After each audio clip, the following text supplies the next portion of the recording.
Olá, eu sou o Lucas Andrade, editor de Money Report. Converso agora com o Marco Stefanini, fundador e CEO global da Stefanini. Tudo bem, Marco? Obrigado pela gentileza.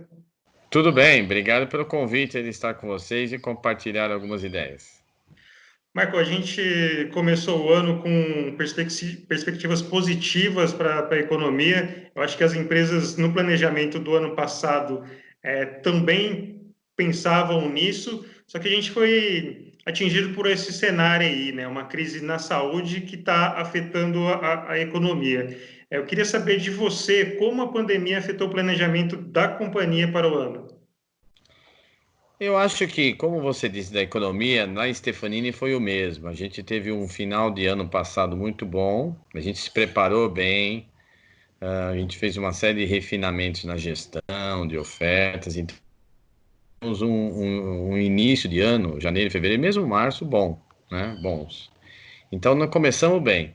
Obviamente, como você disse, fomos atropelados aí, né, por essa crise, que ainda é global, quer dizer, foi afetada em todos os mercados. A Stefanini, como está, que é global e está em 40 países, então a gente acabou sendo afetado em todas as regiões, né? Do ponto de vista de planejamento, a gente tem sempre uma visão dupla. Uma é manter o caixa, manter as operações de dia, entregando um bom serviço, e graças a Deus a gente está fazendo um belo trabalho. E por outro lado, a gente tem que pensar no dia de amanhã, que não é daqui um ano, 2 anos, e sim daqui a alguns meses, quando acabar essa crise do coronavírus, né? Então, o que a gente pode falar de planejar, a gente fez alguns replanejamentos, tinha uma previsão de crescimento talvez na casa de 20%, talvez aí essa previsão vai ser um pouco menor.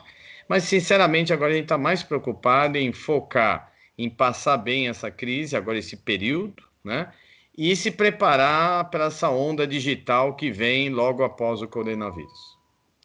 Então, eu queria focar um pouco mais nisso, na transformação. A Stefanini é uma empresa que lida com a tecnologia. Isso, de certa forma, ajuda nessa revisão do planejamento, em atravessar esse cenário turbulento? Qual que é a sua percepção? Sim, ajuda.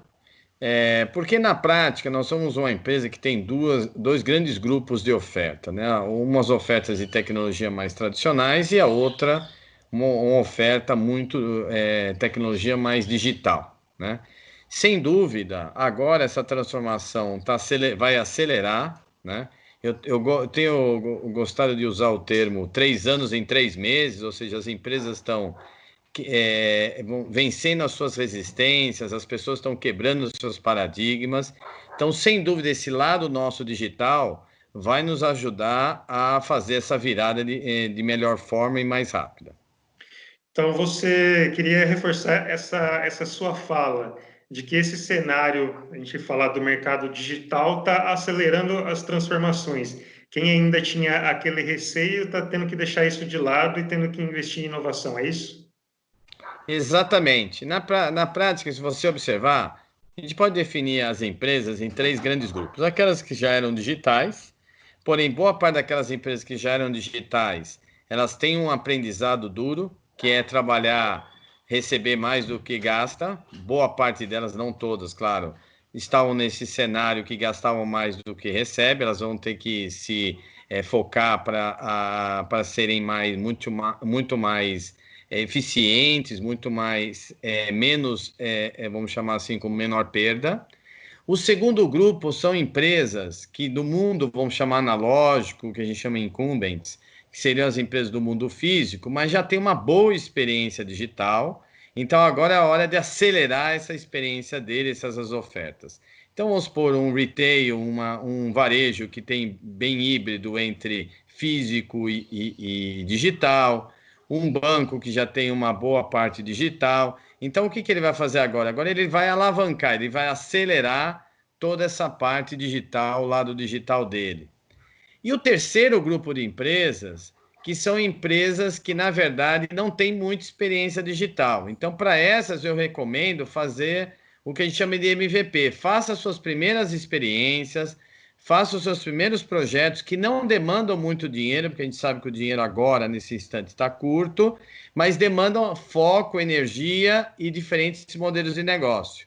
Por quê? Porque daqui a alguns meses, com essa experiência, você pode refinar essa experiência e aí sim você apostar de maneira mais forte no digital nos próximos 6 meses. Então, eu divido hoje, vamos supor, as empresas nesses 3 grandes grupos. E, Marco, qual que é o desafio nesse momento para fazer essa transformação? A gente vê que é preciso um planejamento, mas como você falou, muitas empresas vão ter que acelerar esse processo. Qual que é o risco nesse momento? Como deve ser feito isso? Aí você colocou um bom ponto, né? No modelo digital, a gente joga mais do que treina, né? Então, as empresas mais tradicionais planejavam muito mais e executavam com muito maior lentidão. Hoje, o modelo digital, você faz um misto. Você, claro, você planeja, mas no menor espaço de tempo e testa. Testa, executa, testa, executa, testa, executa. Então, é por isso que eu falo que é um diferente, é um mindset diferente, é um modelo de negócio diferente. Então, agora, as empresas elas têm que mais partir para o jogo. E quando eu falo as empresas, no fundo, são as pessoas, são as lideranças, né? Então, mudar o mindset e jogar mais e treinamento. Agora é a hora da ação. E como você avalia que será esse mercado digital nos próximos meses, depois dessa pandemia? Sem dúvida, é consenso, tá certo? Que as empresas, na verdade, o mundo será mais digital, né? As pessoas e, consequentemente, as empresas, né? Se você pegar na parte financeira, que já o mercado brasileiro é extremamente aquecido em fintechs e tudo mais, vai acelerar, quer dizer, as fintechs hoje, elas normalmente são mais o terceiro ou quarto banco. Então, eu acho que elas têm condições de se posicionar como se tornarem o primeiro banco de certos clientes. O varejo, por exemplo, como é que ele acelera esse mix entre e-commerce e lojas físicas, né? Você tem toda a parte de serviços, de tecnologia, né? Então, hoje, diferentes segmentos, com certeza você tem um espaço e tem mais ousadia, né? Dá espaço para essa ousadia dos líderes executarem os seus planos que antes eles estavam pensando ou executando de forma mais cadenciada, e agora é a hora de acelerar.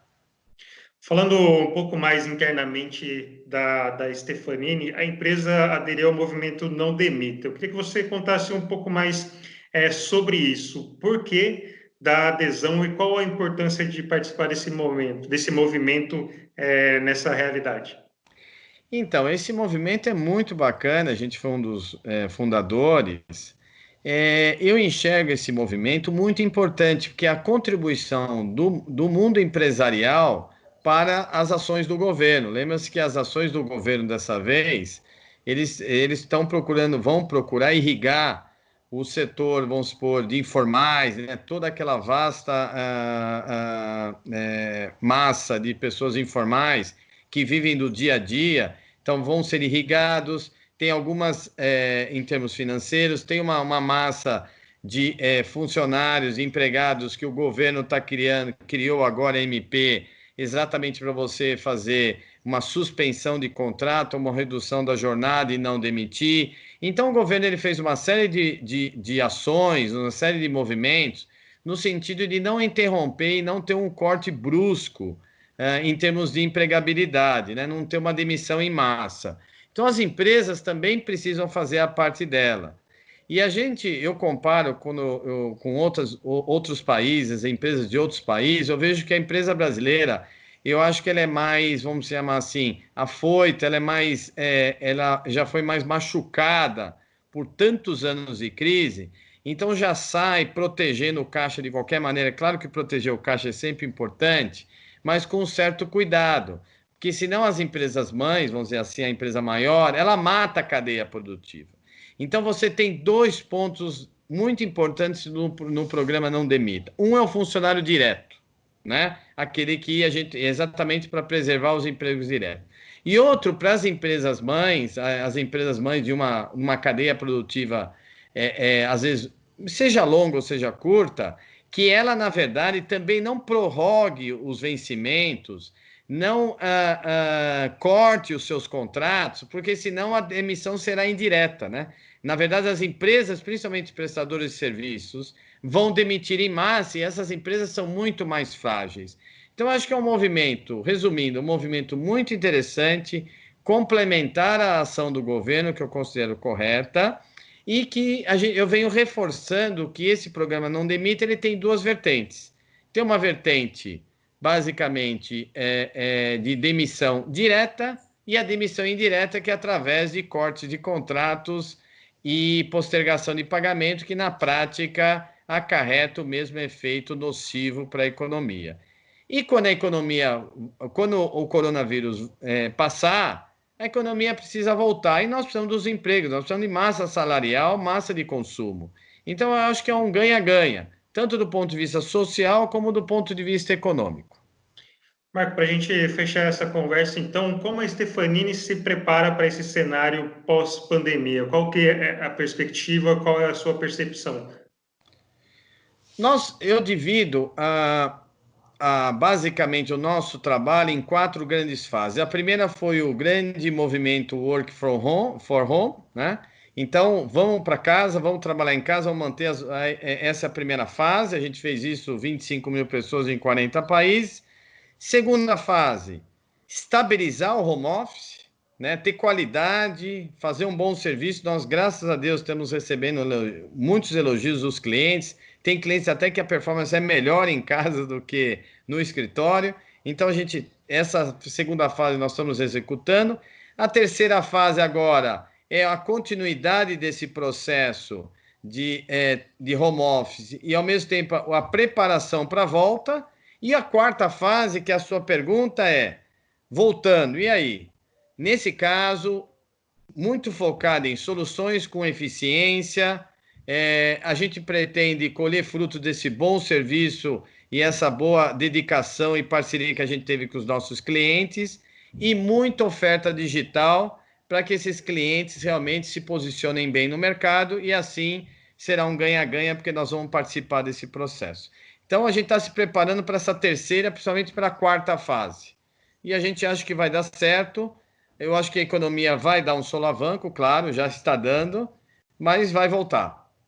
Como o ministro Paulo Guedes comentou, a gente tomou um meteoro aí, né? E nós não estamos numa crise financeira, nós estamos numa retração econômica que deve voltar em alguns meses. Marco, muito obrigado, agradeço a gentileza em esclarecer as nossas dúvidas. Obrigado, Lucas. Obrigado. Um abraço para a Money Report e continuem com o excelente trabalho que vocês estão se dedicando aí nesse período tão difícil aí para as pessoas e para as empresas. Obrigado. O Money Report conversou com o Marco Stefanini, fundador e CEO global da Stefanini. Obrigado pela atenção e até a próxima.